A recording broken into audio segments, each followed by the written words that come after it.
Hello বন্ধুরা, আজ আমরা ইউটিউবের বিলিয়ন বিলিয়ন ভিডিওর নিচ থেকে এমন কিছু ভিডিও সংগ্রহ করেছি যা আপনাকে চমকে দিতে যথেষ্ট।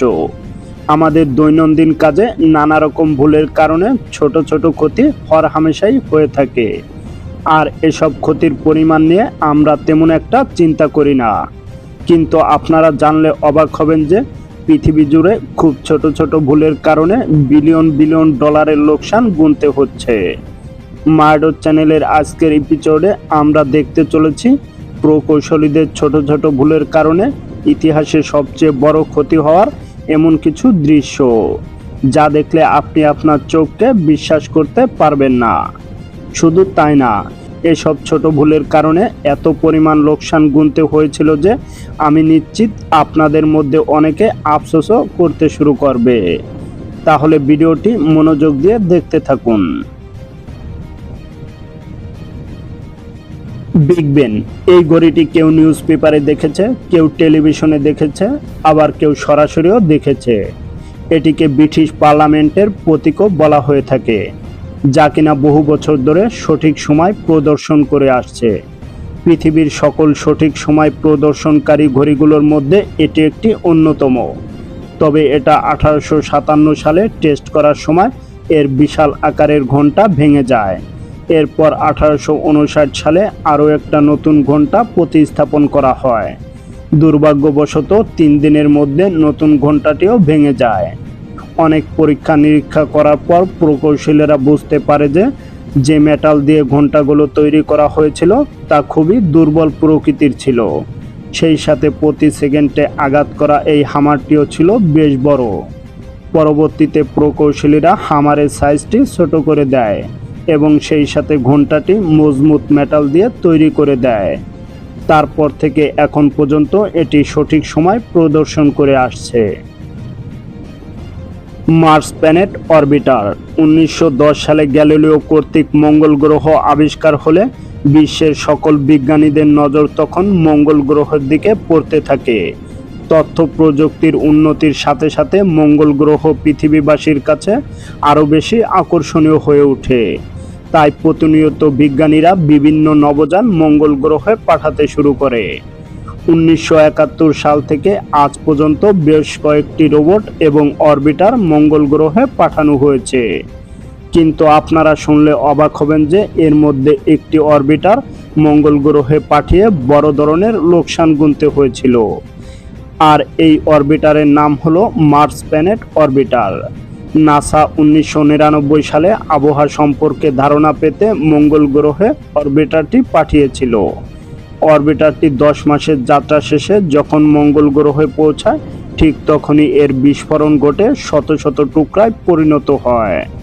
নাসা কারণ হিসেবে জানায় এর নেভিগেশনে সমস্যা হয়েছিল।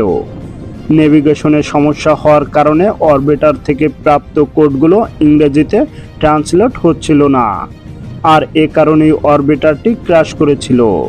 বিজ্ঞানীদের ছোট একটি ভুলের কারণে সে সময়ের হিসাব অনুযায়ী প্রায় 2000 কোটি টাকা লোকসান গুনতে হয়েছিল। লোটাস রিভারসাইড ডিজাস্টার, বর্তমান সময়ে যে হারে জনসংখ্যা বৃদ্ধি পাচ্ছে ঠিক সে হারে বড় বড় বিল্ডিং ও অ্যাপার্টমেন্ট তৈরি হচ্ছে। আর এসব আকাশচুম্বী বিল্ডিং তৈরি করতে প্রকৌশলীদের খুবই সতর্ক থাকতে হয়, কারণ ছোট একটি ভুলের কারণে হাজার হাজার মানুষকে প্রাণ হারাতে হয়। সাংহাইয়ের এক প্রকৌশলী ঠিক এমনই একটি ভুল করেছিল। সে এই বিল্ডিং নির্মাণ করার সময় এর ভিত খুবই দুর্বলভাবে তৈরি করেছিল, আর এ কারণেই এটি উদ্বোধনের পর 2009 সালে এভাবেই ধসে পড়েছিল। সেই সাথে পাশের বিল্ডিংও ধসে যায়। এ ঘটনায় 57 কোটি টাকা লোকসান গুনতে হয়েছিল। দ্য হিন্ডিংবার্গ, আমাদের পৃথিবীতে যখন এয়ারপ্লেন আবিষ্কার হয়নি তখন মানুষ দূরবর্তী কোথাও যাওয়ার জন্য এয়ারশিপ আবিষ্কার করে ফেলে, যার মাধ্যমে খুব অল্প সময়ের মধ্যে এক দেশ থেকে অন্য দেশে, এক মহাদেশ থেকে অন্য মহাদেশেও যেতে পারত। আর হিন্ডিংবার্গ এমনই একটি এয়ারশিপ ছিল। এটি দেখতে বিশাল আকৃতির ছিল। বর্তমান সময়ের জাহাজ আটলান্টিকা মহাসাগর পার হতে যত সময় নিত, শত শত বছর আগে এই হিন্ডিংবার্গ জাহাজের অর্ধেক সময়ে পৌঁছাতে সক্ষম ছিল। কিন্তু দুর্ভাগ্যবশত 1936 সালের 6 মার্চ হিল্ডিংবার্গ ল্যান্ড করার পূর্বেই ভয়ঙ্কর বিস্ফোরণ ঘটে। এতে করে ধারণা করা হয় এয়ারশিপটে থাকা ৩৫ জন যাত্রী মারা যায়।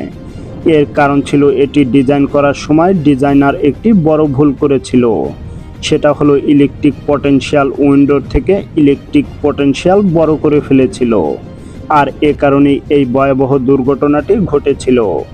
এতে করে এয়ারশিপ সম্পূর্ণ ধ্বংস হয়ে যায়, সেই সাথে ৩৫ জনের জীবনও চলে যায়। The Hubble telescope. এই হাবল টেলিস্কোপের সাহায্যে নাসার বিজ্ঞানীরা মহাকাশ সম্পর্কে গবেষণা করে যাচ্ছে। 1990 সালে যখন এটি মহাকাশে প্রেরণ করা হয় তখন বিজ্ঞানীদের এটি একটি বড় সাফল্য ছিল। কিন্তু হাবল টেলিস্কোপ আবিষ্কারের সময় বিজ্ঞানীরা একটি বিশাল ভুল করে ফেলে। এটা যখন তারা বুঝতে পেরেছিল তখন হাবল টেলিস্কোপ প্রথম মহাকাশের একটি ছবি তুলে পৃথিবীতে পাঠায়। ছবিটি বিজ্ঞানীরা ভালোভাবে পর্যবেক্ষণ করে দেখতে পায় মাত্র 10 থেকে 15% ছবি ক্লিয়ারভাবে দেখা যায়। বিজ্ঞানীরা পরবর্তীতে হাবল টেলিস্কোপ নিয়ে পরীক্ষা নিরীক্ষা করে দেখতে পায় তারা শুরুতে প্রাইমারি টেলিস্কোপের সেটিং সঠিকভাবে করেনি। তবে পরবর্তীতে এই সমস্যার সমাধান শেষে হাবল টেলিস্কোপ পরিষ্কার পরিচ্ছন্ন ছবি পাঠাতে শুরু করে। তবে এটা ছিল নাসার ব্যয়বহুল ভুলগুলোর মধ্যে অন্যতম। ভাবতে পারেন শুধুমাত্র একটা সেটিংয়ের ভুলের কারণে তাদের বিলিয়ন বিলিয়ন আর্থিক লোকসান গুনতে হয়েছিল।